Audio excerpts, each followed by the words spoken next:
What is really going on, crypto savages? You are listening to the CoinSpice podcast with host C. Edward Kelso, editor-in-chief at CoinSpice.io, your home for spicy crypto things on the net. Let's get into it. Obviously, I'm a huge fan. We've got a bit of a history. It's great to finally have you on here and kind of discuss your background. I think a lot of people see you as sort of our here's a reference, our crypto Larry King. You're the crypto sort of voice that we all kind of hear in our heads, and you've interviewed some incredible people on the Bitcoin.com podcast network. You're just a guy who has a lot of insight in the space that, they're singular people in cryptocurrency that have sort of carved out this part of it. And you're one of those guys who's literally spoken to all the major players. And it certainly is nice to have you on here. How did you first get into crypto? Like, how did you find crypto? Well, first off, thanks so much for having me on the podcast. And, Kelso, you and I, we worked together on Blockchain 2025 for a couple seasons. And it was a pleasure. And just working with you has been great. So, I definitely look up to you. For my own career and insights on crypto, it has been very helpful for me. So I just want to thank you for that. How did I first get into crypto? Well, so I'm someone that's done a lot of different things, a lot of different businesses and different niches. And I still have this today, but it's more on kind of outsourced now. But I export organic fruit, an exotic fruit from Colombia to the United States. My business partner handles Europe, but I handle the US. And we had a crop failure, a frost that killed 90% of our crop. And I had all this free time. This was April 2017.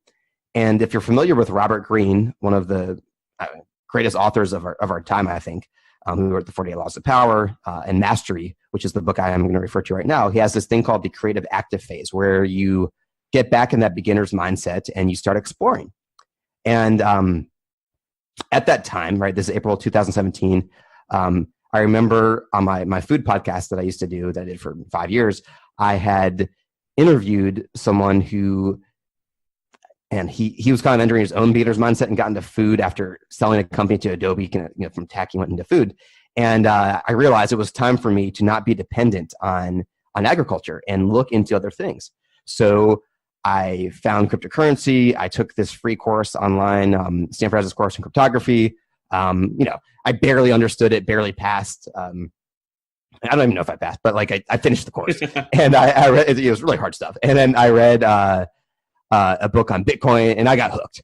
And from there, I remember just like the Food Stars podcast, where I got to talk to pretty important people in the space, and Jim Rogers and Bob of Bob's Red Mill. And Kelsey and I were laughing before the interview. When the interview goes bad, I remember interviewing Bob, and that was a tough one. But yeah, anyway, back to the story. I started my own podcast called 5 Minute Crypto with a buddy of mine, Alejandro. And we're like, we're just going to do price predictions and summaries in 5 minutes. What is Zcash in 5 minutes? So it came to Bitcoin Cash. I'm going to interview someone about, Bitcoin Cash in 5 minutes, because they're all 5 minute podcasts. So who do you think I emailed? Roger, right? Right. And so we recorded it, and Roger told me what Bitcoin Cash was, and there was a question on the show. He brought up the importance of anonymity, and that you don't have to buy Bitcoin Cash through an exchange. And I was like, well, how would you get Bitcoin Cash anonymously? He's like, just start working for a company that pays in Bitcoin Cash. And so he said that on the podcast, and then out of my 36 listeners, 2 people asked me about it on their Facebook group, and then I thought as well. So I emailed Roger. I got to pull up this email thread. It's pretty funny, but the verbatim was basically, hey, Roger, you mentioned getting paid in Bitcoin Cash. I don't know of any company that pays in Bitcoin Cash. Remember, and this is, just to give you a timeline, this was December of 2017, right? Oh, wow. And 14 months ago. When I say December 2017, it feels like last month, even though it's not. But he replies, just Bitcoin.com. Are you looking for a job? And I was like, well, yeah, I don't know too much about crypto. I'm learning. I'm an enthusiast. and I've been podcasting for a while. Maybe the podcast network you could grow out, because right now I think the podcast at the time was a part-time thing, and they're putting out an episode once every 6 weeks. And as you know, I'm very bullish on podcasting as a medium. And long story short, a week later, they're like, all right, build the network. And I'm still here today, podcasting full-time for a living, which is crazy to say. And it's easy to overlook things, but I'm quite grateful that I get paid to make podcasts, as my full-time job. And you really have increased not only in terms of number and quantity, but also in quality. It's, I have a lot of respect for anybody who creates anything, so I'm not downing anybody who did anything before, or so on. But there was a new energy and a new focus maybe by the company, and I think they chose the exact right person. There are, let's see, Humans of Bitcoin, which is kind of longer form, let your hair down. There's This Week in Bitcoin, which is kind of a bite-sized, maybe 10 to 15 minute take on the news of the day. What are the other shows? Well, we have Blockchain 2025, which you did, and we were covering blockchain tech. And we got some criticism, but also a lot of downloads that, hey, they're blockchain shills. But as you know, we don't just say, hey, blockchain is great for everything. We cover some of the ridiculous things in blockchain, but also look at progress and civic with Vinny Lingham, and how can blockchain affect different industries. So every week we'll cover a different industry and some ICOs and some coins around that, and see where blockchain fits in or doesn't fit in, right? And speaking of just episodes, I remember we covered that Vision ICO. Remember putting like optometry on the blockchain, as it was a kind of a gag episode. So that's Blockchain 2025. We have Calle Bitcoin, which is in Spanish, which we're not posting too frequently right now, but it definitely will be more important, I think, as the Venezuela project comes into fruition. But that's a show in Spanish for a Spanish audience. You mentioned Humans of Bitcoin, and then this week in Bitcoin, which is curated by Kai Sedgwick, who we know at news.bitcoin.com. Fantastic writer, all around cool guy. He gives me the stories. I read them. Sometimes I'll bring in guests like Joey King or Josh from Coinbase, and just review the news in a quick show that you can listen to on your way to work Friday mornings. And then Humans of Bitcoin, like you mentioned, just like all the shows on our network, at Bitcoin.com, I think, I can't say Bitcoin.com, I can say at least the podcast network, our strategy is let's bring in as many people to Bitcoin and Bitcoin Cash as possible. And the only way to do that is make it accessible, because there's 100 cryptocurrency podcasts, and there's some great technical podcasts, great investing podcasts. We're not that, right? We might break down technical terms easy to understand, but we want to talk to the 99% of people that haven't heard about cryptocurrencies, that don't care about Tone Vays and his weird haircut, and that's what we're trying to do, and hopefully we'll continue to grow the network. Yeah, it's a pretty great listen, and I, even though we're competitors, and I'm insanely jealous of your success, I can't help it. And again, there's this strange conception. I always blame Europeans for this, by the way. This strange idea of capitalism or free market behavior that it's dog eat dog, zero sum game. Well, we gotta if you give them, it's a caricature. It's a silly Oliver Stone movie type thing that the market is you got to constantly battle with people. I think we grow the pie by highlighting best practices and people doing good things in the space. And capitalism is a lot more, to me, my way of thinking, about cooperation and working together. Again, we have real competition from other sources and people that maybe I would be less inclined to deal with. But when someone does something good in the space, I think it's important to go, hey, that's a really great idea.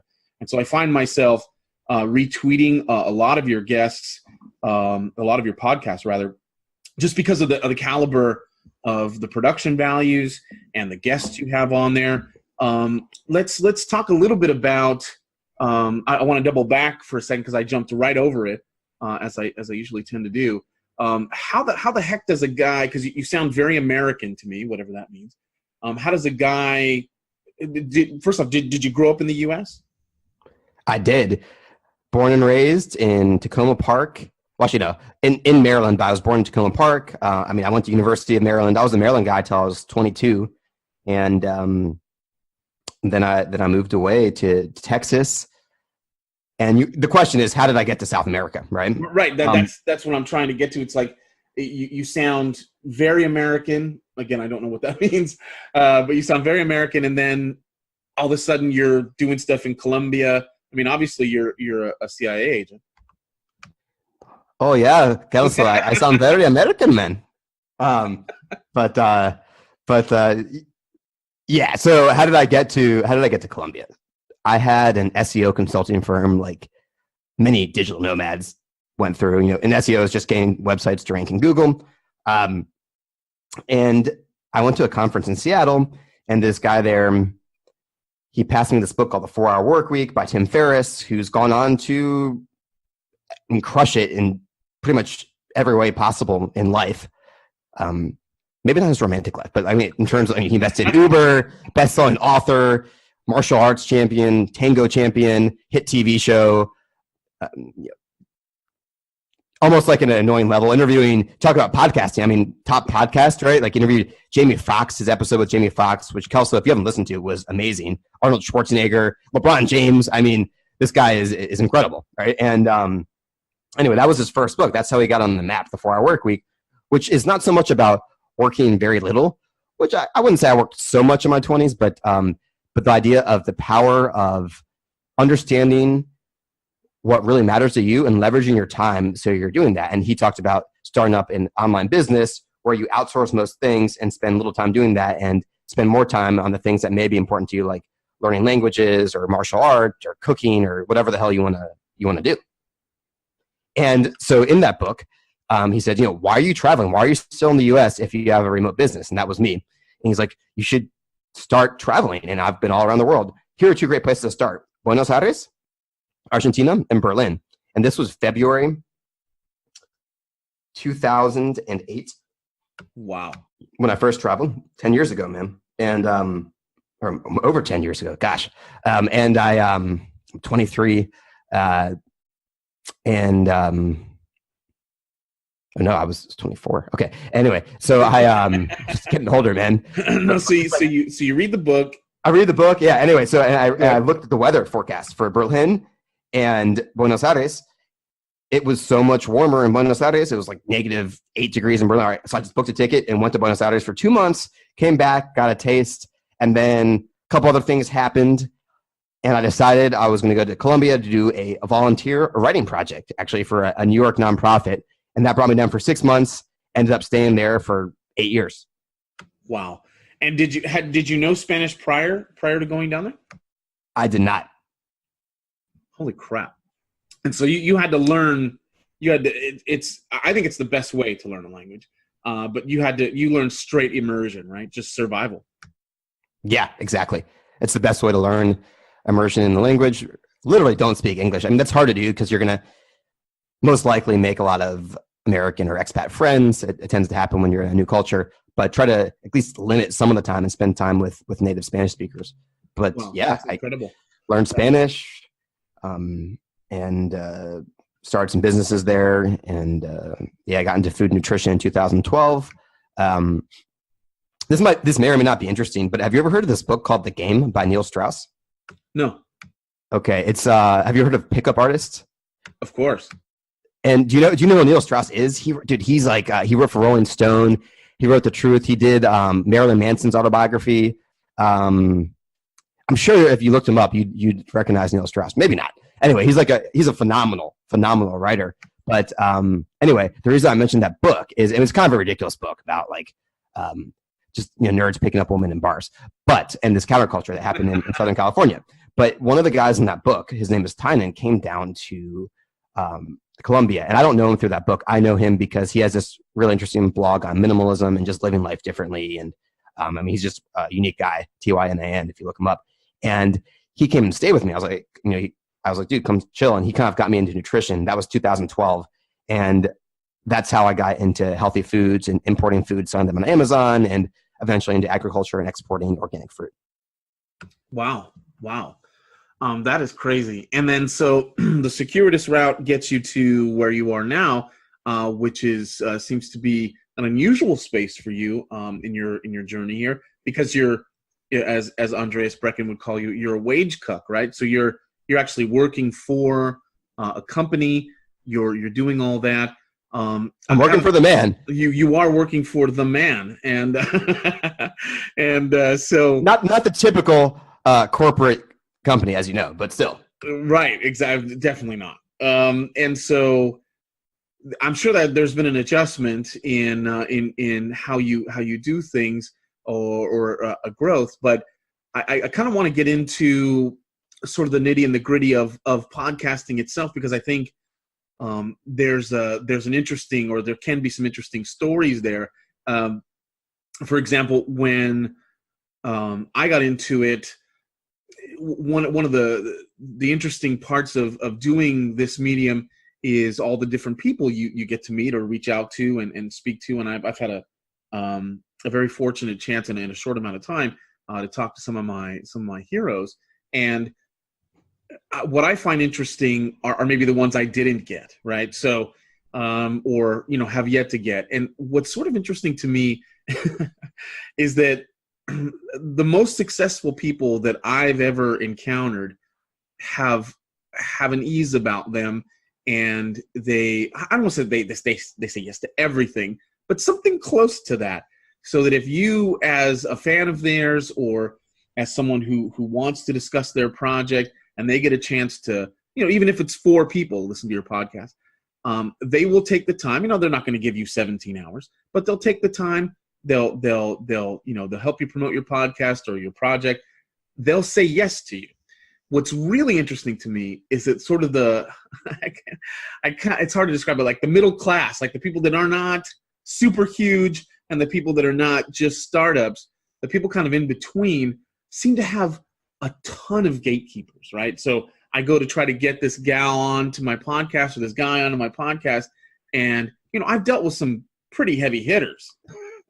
I've dealt with Clinton administration officials to world-known astrophysicists and sci-fi authors. Like, Neil deGrasse Tyson. And so it's like I can hang with whatever you're gonna want to talk about.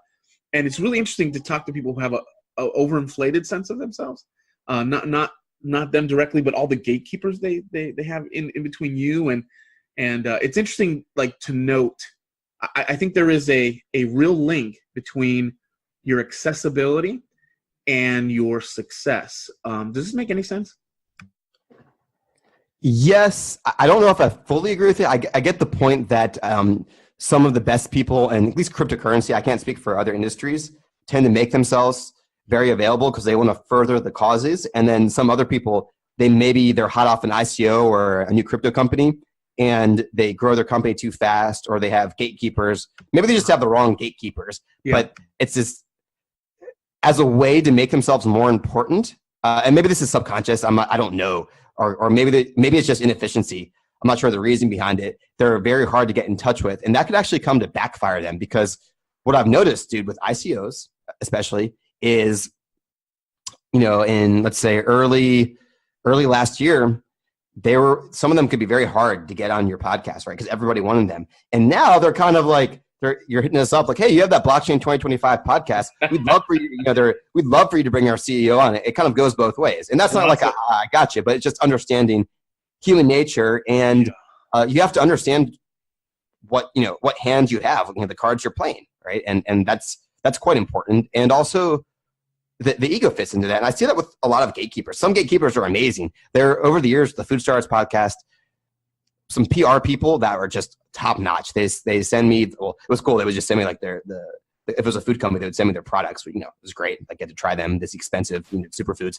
But also, right. They just set you up. Here's the bio. You're going to talk to them at 10 a.m. Yeah, we'll make sure they'll have headphones on and good sound. Let me know if you need anything. Great. And then some others will just not respond. And maybe it's, to be honest, maybe the Bitcoin.com podcast network is not for them. I can tell you that sure. I tried to get Arthur from BitMEX. I love BitMEX. I think they're rock stars. And for very good reasons, they said, what's your audience? I was like, well, we're about 60 65% US audience with the podcast. They're like, hey, we're trying to stay the heck away from the US. Not a good fit. I understand that. And that made a lot of sense. And by the way, Arthur doesn't have many gatekeepers, even though BitMEX is probably, I think maybe the highest volume exchange out there or one of them. Sure. So that I guess feeds your point. And I know you have examples of people that are kind of past their prime with 7 gatekeepers. And like, hold on, you're not Elon Musk. You're not Barack Obama. You're not C. Edward Kelso. Come on. Right. Boy, you're not the first person to string those 3 together, by the way. So don't feel special. It's Barack Obama, Elon Musk, and C. Edward Kelso. I mean, it's a logical progression. Right? It really is. Progression being the key word there. Well, yeah, it's something that I think might be interesting for listeners to note, that there's I liked your Humans of Bitcoin with the What Bitcoin Did guy. That guy went deep. He put it mildly, and that sort of thing is you kind of get the sense he was talking about the hours it takes to just get a podcast right. Now, some people could listen to Milk on CoinSpice and go, there's no way you're spending hours on this piece of garbage. Or if you are, you suck at it. But I'm saying, there's a lot of prep work and a lot of, logistics that go into getting someone on. You got to coordinate times. And there are times when I've been up at, 2:00 in the morning trying to get someone on the other side of the globe because I want to fit their schedule and so on. I really like that inside baseball because I think you get a deeper appreciation of what it is, the product that you're consuming. But also, it's really interesting too for me to see the maturation of the space. I come from kind of a punk rock background, and so I like it when you're sort of ground level, and I can get a hold of you, or at least your gatekeeper will make the request. I tried to get to Steve Forbes. Now, Steve Forbes is, run for president a couple times. Obviously, Forbes magazine, he's the son of Malcolm Forbes. He needs no introduction, but what I'm saying is he's a big, hairy deal. And I'm just about Wait, who was Malcolm Forbes, just out of curiosity? Billionaire eccentric. He makes the Virgin Galactic guy whose name escapes me. Virgin. Richard Branson. But Right. by the way, what billionaire is not eccentric? But anyway, keep going. You got $1 billion, man, and you're going to kick some sand in some people's faces at the beach. But Branson will look like a Trappist monk compared to Malcolm Forbes. Malcolm was a bit of a hellraiser, and his son is not that. So Forbes is a real interesting guy. Love him or hate him or whatever, but he's a big name. And anyway, I expect him to have gatekeepers. So when I called New York, maybe a year or so ago, and I got through to, some secretaries and so on and or admin, I should say, I expected that. But you know what? Like within a day or two, they were back to me talking to me. Smash cut to, I don't want to say who it was, but trying to get someone on a show or for an interview or, whatever project I'm working on at the time. This is a mid-level person. This is not somebody's crazy. This is not Jeff Bezos, who recently just got divorced and, who's getting divorced and, is going to give $70 billion to his ex-wife. And, I tell him to come on the Milk podcast to talk about why Amazon may or may not, show their cards, whether you're for Bitcoin or against it, right? I don't know why Jeff Bezos would come on either one of our podcasts. Although, hey, Jeff, if you're listening, we'd love to have you on the show. Do not go on Bitcoin.com podcast, Jeff. Listen to me. Come on, the best way. Or just come on both, dude, because I know that's the best use of your time running the largest company in all history. And then if you have time, go over to Mac. Nobody cares. Anyway, so so that I get this fool, like this guy that I'm trying to get on, or this gal, I won't put it out there. 20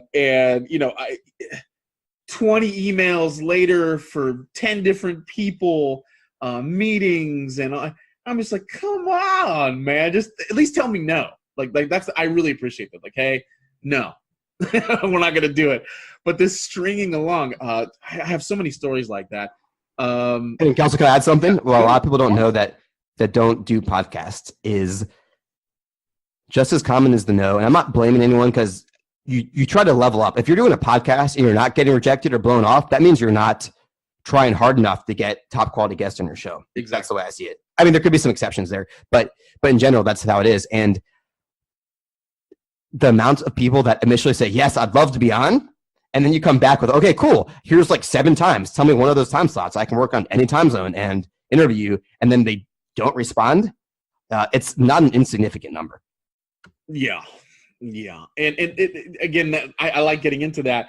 Also, the lack of professionalism I found correlates to success.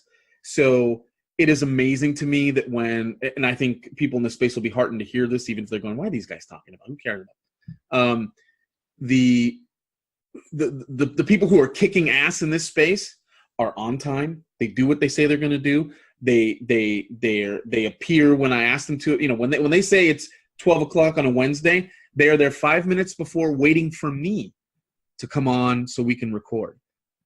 I found this 9 times out of 10, 99% of the time. And it's interesting because the people who think they're hot shit go the other way, right? And I get, we can. Yeah, I know I said Wednesday, but I mean, it's really interesting. Oh, another thing is internet. So when you're podcasting, and this has happened before, internet or like audio problems, right? I'll tell you something really funny, man. I interviewed Eric Voorhees. I thought that episode turned out great. And I think we're both fans of Eric Voorhees, everything he's done for the space. All those Bitcoin maximalists hating on Eric because he had to do KYC AML. You guys are entrepreneurs, haven't run your own business. Eric's the man. Anyway, I'll end that /end rant. So I was interviewing Eric, dude. I was in Spain at the time. And my computer, it's pretty good, but it's got some problems, especially the battery. And I didn't realize this, dude. So we're finishing the interview. I'm recording my side. We're coming to the very end. Like, Eric, thanks so much for coming on the show, man. So what's next? And anyway, I didn't have my power cord plugged in. So he's like talking. I'm like, okay. So I had to like talk and at the same time plug my power and plug it in. It was like at 1%. And if it would have turned off, I would have lost my whole recording. Which happened to me with Paul Stortz, who most people listening, unless you're like super nerdy, won't know about. Paul Stortz, he might be the smartest guy in crypto or something. I mean, like Roger paid him full time to leave Yale to like work full time on this like prediction markets thing using blockchain. Absolutely brilliant guy. But the reason I mentioned this is I lost my side of the audio. My computer malfunctioned. All I had was Paul Stortz answers. And if you've heard Paul Stortz speak, he does not dumb things down. He talks on a level much higher than us. So I had to figure out like, what the hell was I asking this guy? You know what I mean? Because his answers are so profound, right?